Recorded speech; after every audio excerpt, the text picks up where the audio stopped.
I'll give you the bad news and then I'll give you the good news. The bad news is that actually every institution is so thoroughly infused with insanity, and our political structures in the U.S. are just so deeply corrupt. I mean, it is fundamentally a racket. Yep. That they also are more or less unrescuable. Now, in the case of the U.S. structure, we have a constitution that's quite good, and in fact, it is constantly now being targeted by people who understand that it is an obstacle to what they want to accomplish in terms of power. But that said, both our parties are so deeply corrupt that they, I believe, are both unrescuable. And the same can be said of our newspapers, of the entire tech industry. You have started a competitor to the major platforms, and you're doing very well, and you've done a great job of protecting speech. So that's a beautiful thing. But you're still a small player. Yeah. And the big players, including, unfortunately, X, which is a mystery I would love to see solved. But nonetheless, all of the institutions, frankly, of the West are in free fall. That's the bad news.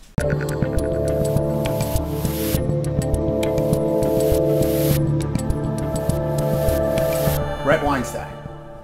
Hello. Dave Rubin, it's very good to be here with you. I did not know we would be seeing each other in London, but we're doing apparently a big Rubin Report Jamboree reunion show over the last couple of days.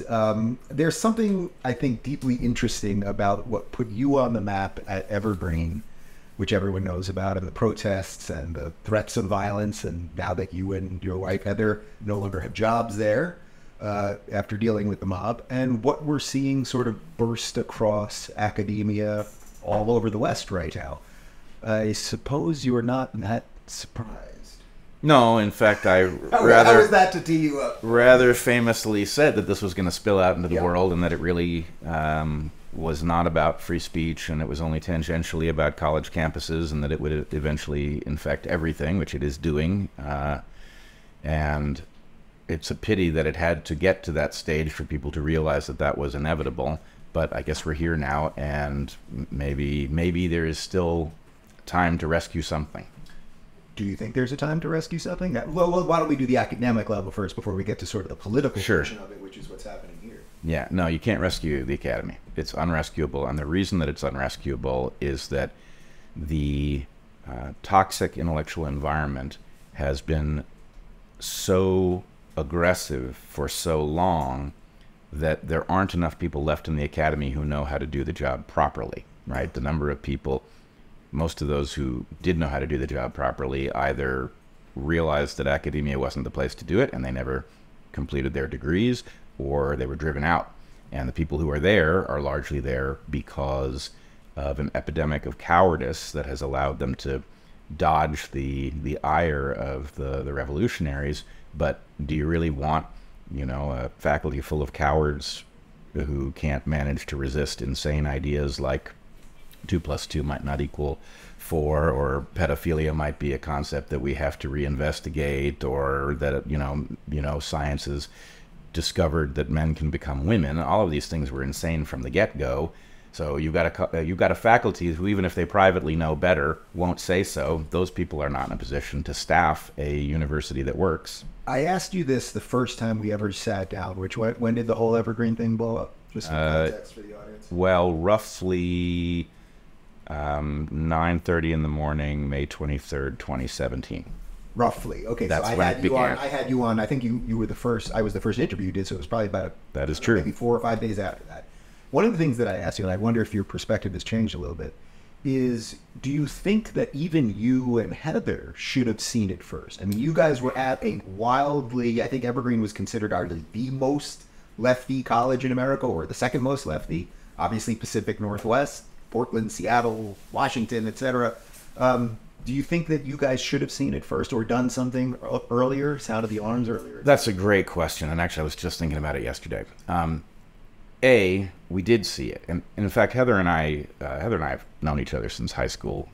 We graduated from UCSC together, and we saw the parent generation of this insanity during our stint as college students, and we did fight back. So we've been fighting it for a long time. I don't think that there is anything obvious we could have done. And we fought it on our own campus at Evergreen. In fact, what the public does not know is that 9:30 in the morning, May 23rd, 2017, turns out to have been chosen by the faculty who put the students who streamed into my classroom and accused me of racism, students I should point out that I had never met.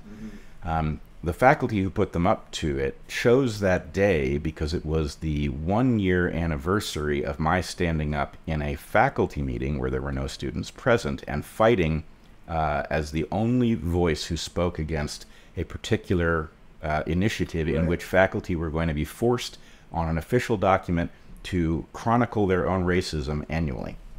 So we did fight back.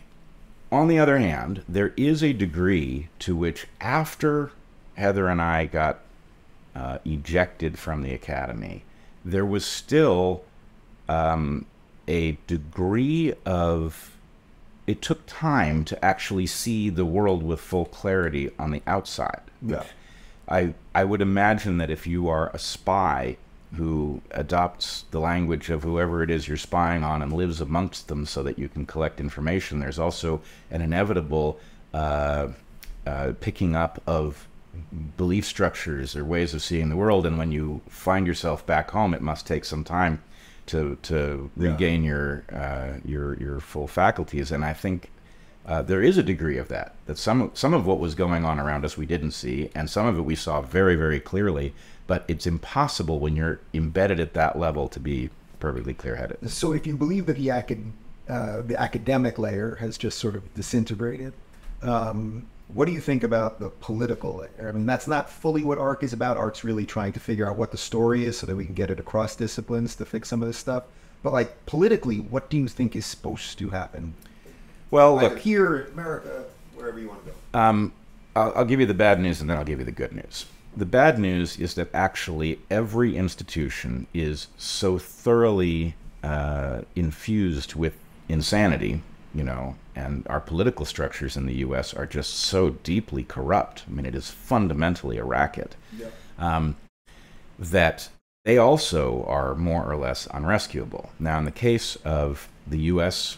structure, we have a constitution that's quite good, and in fact, it is constantly now being targeted by people who understand that it is an obstacle to what they want to accomplish in terms of power. But that said, both our parties are so deeply corrupt that they, I believe, are both unrescuable. And the same can be said of our newspapers, of the entire tech industry. You know, you have started a competitor to the major platforms, and you're doing very well, and you've done a great job of protecting speech, so that's a beautiful thing. But you're still a small player, and the big players, you know, including, unfortunately, X, you know, which is a mystery I would love to see solved. But nonetheless, all of the institutions, frankly, of the West are in free fall. That's the bad news, right? I don't think that they are rescuable. You know, and maybe even X is the demonstration of this, because I think Elon actually did want to rescue it, and it's proving to be difficult. Extremely, and he's admitting it to some extent. And I also think the guy's trying to also send us to Mars, and maybe he's spread a little thin on some of this stuff. Yeah, there's a lot of stuff going on there, But so that's the bad news: is all of our institutions are fatally compromised, and I'm not even sure. I'm increasingly wondering whether or not rescuing them is the right metaphor.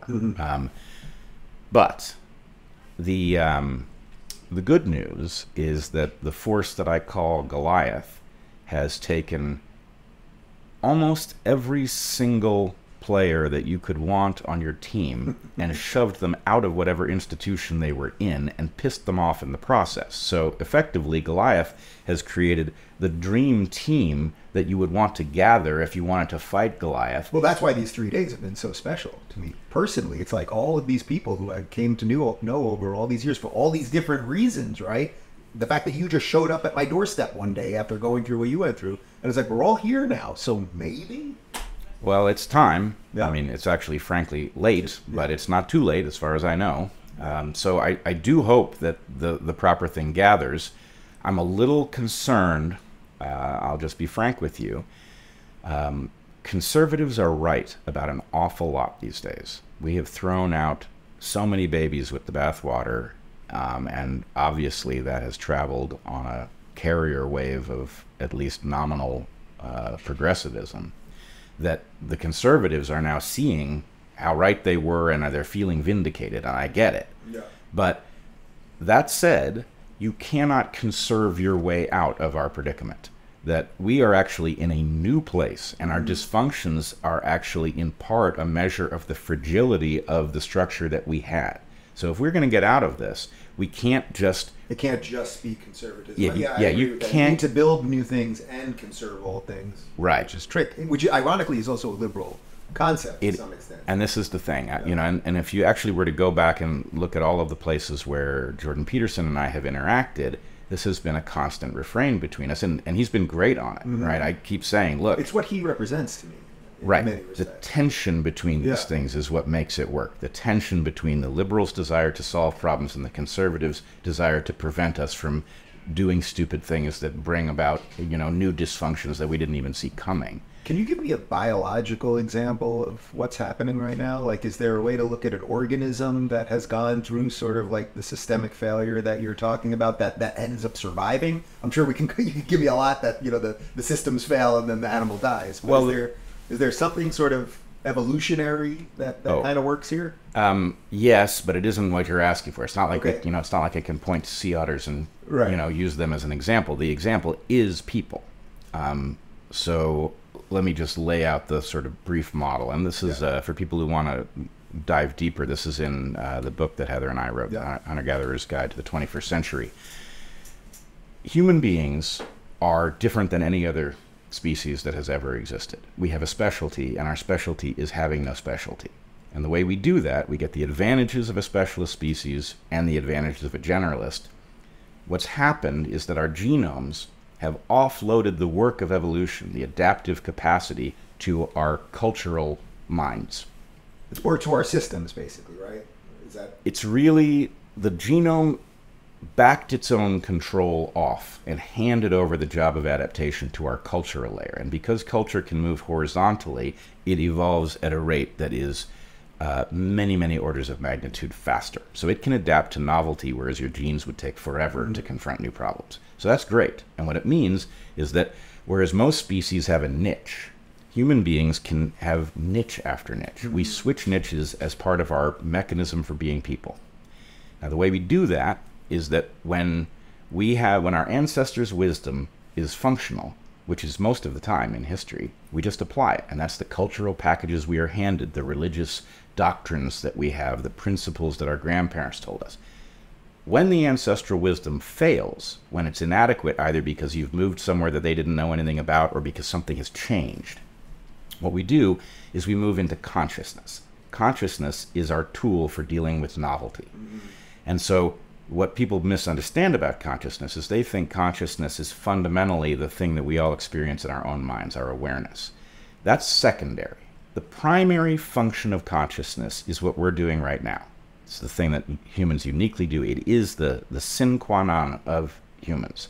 It is the ability to transmit abstractions between minds and then parallel process them and then come back together with something that is greater. Right. It's the sum is greater, the whole is greater than the sum of the parts. And that capacity is what we're supposed to do when our ancestral wisdom is inadequate. So now think about the description that you just gave of where we are and the tension that you and I both feel about this sort of conservative view and the need to add something liberal in order to actually mature into a new story that actually is better. Well, that's what we're supposed to be doing. We are supposed to be gathering and figuring out what part of the ancestral wisdom still applies, which part of it is out of date, what we haven't discovered yet that needs to be brought in. We would write stories, and then evolution would turn them into myths that become transmissible. And then, hopefully, 2 generations from now, 3 generations from now, those people would have a cultural package that did work because we, their ancestors, had built it together and put it into the cultural layer where it can be transmitted efficiently to them. That's what we should be doing at this moment, because that's what human beings do when the ancestral wisdom has failed, which is exactly where we are. I'm just reminded how good it is to sit with you in person instead of when we've been doing this on Skype lately, because there's a million other places I want to go right now. So we're going to do this again in Miami, and you are doing some stuff with DeSantis on the COVID front. So yep, we'll get you to Florida to do it properly. But let me just ask you one other thing. So all of that being said, does it strike you that what is happening right now was inevitable? Meaning, even if, I don't mean about you and Heather, but if all of us had done everything we could have done, that no matter what, the system as it was constructed was going to get us to this point, so that maybe we could have that evolutionary sort of reset or re-beginning. The full answer to that's going to take 2 hours at some point, but but let me give you the brief answer. Give me the brief answer so we can then use it as the setup for the next Cool. one. Yeah. Part of this was inevitable, and part of it I've been predicting since I was a college student, and it's really dire if you understand what it is and why it was inevitable. The West is the most beautiful invention that humans have come up with, because it allows us to take our genetic drive to exclude others who don't share our genes, and it replaces it with a better fundamental reason for a civilization, and that is the creation of wealth by collaborating. Right? If you put aside somebody's genetic relatedness to you, then you have a great range of people to collaborate with, and who knows what 2 or 3 or 10 individuals might come up with that we haven't had yet. So it generates wealth like crazy, which is why the West has been so contagious, because once you see how dynamic and productive it is, you want to join. Problem is, that system, the West, the agreement to put aside genetic lineage, is fairer, it is safer, it is less violent, it gives greater chance to pursue meaning, beauty, compassion, all the things that we want to see in the world. But it's fragile.